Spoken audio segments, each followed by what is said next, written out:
Welcome to Ojiko MNL TV, your #1 global TV news channel. You will never get bored. Now let me jump straight to the trending news of the day. Oh, but it's not just SummerSlam that's in trouble. SmackDown is also in trouble as a brand, as early figures show that for the August 14th show in Boston, WWE only has about 3,000 tickets sold. This isn't even enough to fill half the arena, and this could end up being one of the lowest attended editions of SmackDown of all time. WWE can clearly turn things around by lowering the ticket prices. It's crazy that floor seats are about $800, some being $1,000, some even going to about $2,000. These are crazy prices for just a SmackDown, and 2 hours of that. Next up, a major WWE return at Saturday night's main event. Our next story looks at a huge potential return at Saturday night's main event tomorrow night. For the past few months, WWE great Randy Orton has been heavily advertised for Fanatics Fest, yet sadly, all autographs and photo opportunities have now been pulled. Fans have come to the conclusion that this was likely down to an injury, and Orton won't be in New York for the festivities. But this is where it gets interesting, as according to WrestleVotes Radio, Orton is still expected to be in New York this weekend, and of course, New York's historic Madison Square Garden will be hosting Saturday night's main event tomorrow night. WrestleVotes Radio has heard from sources in WWE that indicate that despite Randy Orton's autograph and photo opportunities being pulled from Fanatics Fest, he's still expected to be in New York City for this weekend's festivities. The report notes that the team at Fanatics are still expecting Orton to be in attendance for the festival. We're also told that those at Fanatics are expecting the Apex Predator to be in attendance. While a scheduled appearance has been removed, the expectation on both sides is that Orton will still be at the event. Is this an indicator that Orton is returning tomorrow night? Well, we can't rule out the possibility that WWE pulled him from the meet and greet portion of Fanatics Fest to trick fans into thinking that he wouldn't be returning. Orton hasn't been on WWE programming since WrestleMania 42, and with his arch-rival Cody Rhodes set to main event Saturday night's main event tomorrow night, this could be the perfect time for the former champion to make his dramatic comeback. Next up, a wrestling legend buries WWE.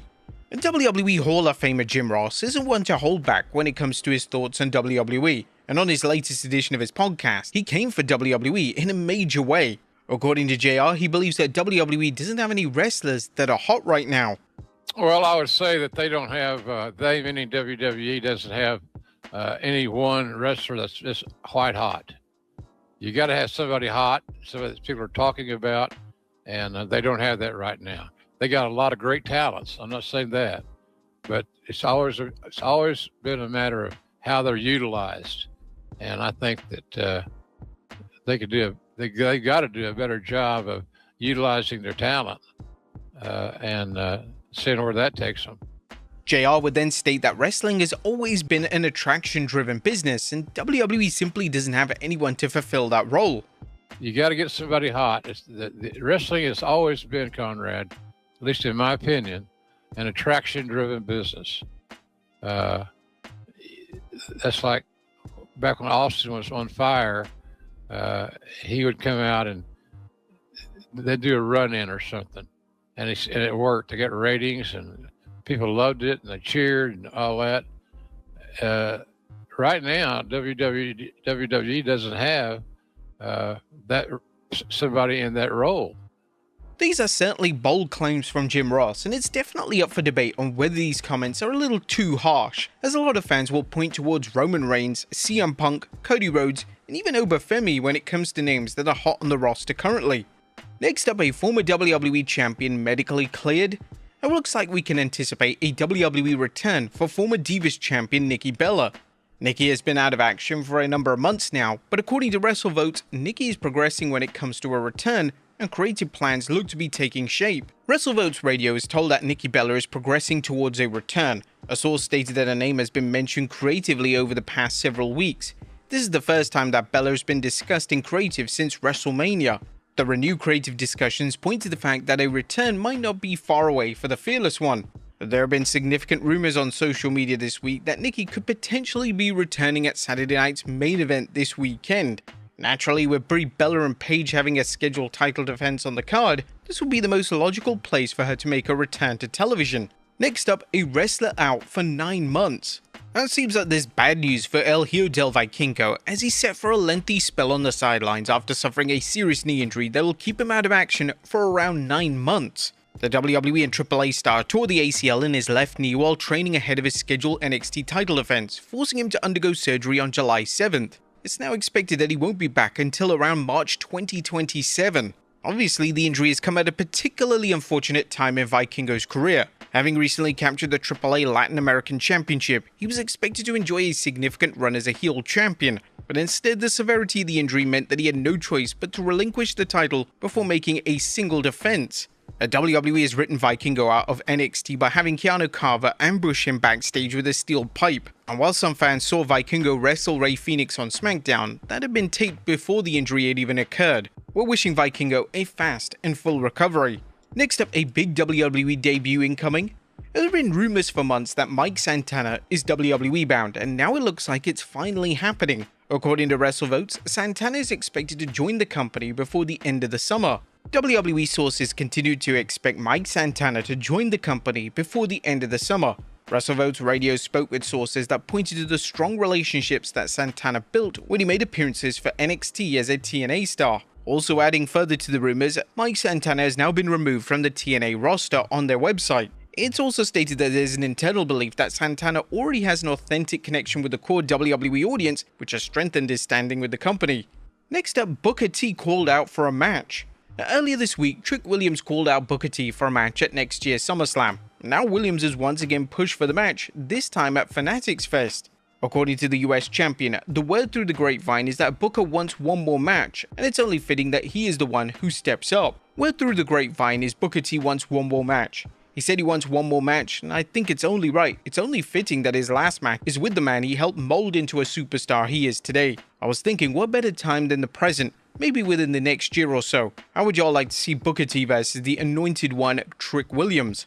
Now, the fact that Williams is actively pushing for this at a WWE tied event is likely a sign that WWE is fully on board, and next year could indeed feature the final ever match of the WWE Hall of Famer. Next up, Lil Yachty wrestling. It was only a matter of time before Lil Yachty stepped foot in a WWE ring. It looks like it's now happening. Speaking at Fanatics Fest, Trick Williams stated that the rapper has earned every single bit of screen time and he's totally committed to WWE. Yachty has earned every second of screen time he gets because he is committed to the game. He loves the WWE universe as much as everyone out here. On top of that, Yachty is my friend, so I get to talk trash every single week with my friend. Williams would then confirm that tag matches are on the horizon. Probably gonna have some tag matches sometime soon or something like that. I mean, he's training, he's at the gym all the time, so we're gonna make sure that happens. Now, it's unclear when exactly these tag matches will be taking place. According to Dave Meltzer on the latest edition of the Observer newsletter, the plans for Williams at SummerSlam look to be a triple threat match featuring Carmelo Hayes and the recently returned Baron Corbin. Next up, Tom Brady heading to WWE. Now, the legendary Tom Brady was interviewed by Cody Rhodes as part of Fanatics Fest, and Brady boldly revealed that he's now waiting on an invite to step foot in a WWE ring. I need to get an invite. I've been waiting for Nick Khan to come up with some storyline for me to get in the mix. I'm retired from football. I have an opportunity to go out there and still showcase I'm a little bit of an athlete. Brady would then confirm that he could have at least one match in the promotion. I think I could get in there for at least one match, right? Come on, Nick, make it happen. Knowing what we know about WWE and TKO and their obsession with celebrities, they'll probably act on this immediately. And it will only be a matter of time before Brady has a presence on WWE programming. Next up, what in the hell have WWE done with Gunther? Another day, and it seems like another world title loss for Gunther. Gunther challenged for the WWE title last night at a live event against CM Punk and, well, naturally he lost. This marks another unsuccessful attempt at winning the WWE title from the man that retired Goldberg, Styles, and John Cena. Right now, Gunther is 0-10 at an attempt at winning the undisputed WWE Championship. And yes, this does include house matches. However, speaking of Gunther and his plans for SummerSlam next month, PW Insider Elite have now stated that Gunther vs Nick Aldis is 100% locked in. Gunther vs Nick Aldis is 100% set for WWE SummerSlam, PWInsiderElite.com can confirm. This is not a case of the company teasing it for later down the line. WWE sources have confirmed that bout is currently set for Minneapolis. This will be the first ever WWE bout for the former NWA champion. Whilst WWE have absolutely messed up Gunther's booking in 2026, this feud is one of the hottest feuds in the entire company. So the match itself makes a lot of sense, but not Gunther's booking. Next up, a WWE name pitches a new storyline. as Charlotte Flair has pitched a new storyline in WWE. According to the multi-time women's champion during an interview with WFAN, she would love to enter into a romantic storyline, and it's something that she's never done in the company. I've never been involved in like a romantic storyline or been opposite a male character, so I think that would be cool. WWE has been more willing to push Flair out of her comfort zone in recent years with a successful Alexa Bliss pairing, so it'll be interesting to see if this is something that they consider doing. Next up, a WWF wrestler passes away. A former WWF wrestler, Sifa Afi, has passed away at the age of 77, with his family confirming the news. Tributes quickly poured in from across the wrestling world, with many remembering not only for his achievements inside the ring, but also for his kind nature and the respect he earned from fellow wrestlers throughout his career. He began wrestling in the 70s after training under The Rock's father Peter Maivia and Steve Ricard, building a successful international career across New Zealand, Japan, Hawaii and North America. He also had one incredibly defining moment of his career, which came in 1985 when he battled Ric Flair to a 60-minute draw for the NWA World Heavyweight Championship at the Aloha Stadium. In fact, the match remains one of the most memorable events in Hawaiian wrestling history and still holds the attendance record for a wrestling show in the state. Afi then later joined the WWF in the mid-80s, where he was introduced as a cousin of Jimmy Superfly Snuka. Although his run with the company was relatively brief, he remained a recognizable figure from the era. He also worked as actor Burt Reynolds' bodyguard and stuntman, which is incredibly awesome. Following news of his passing, fans, colleagues and friends shared heartfelt messages celebrating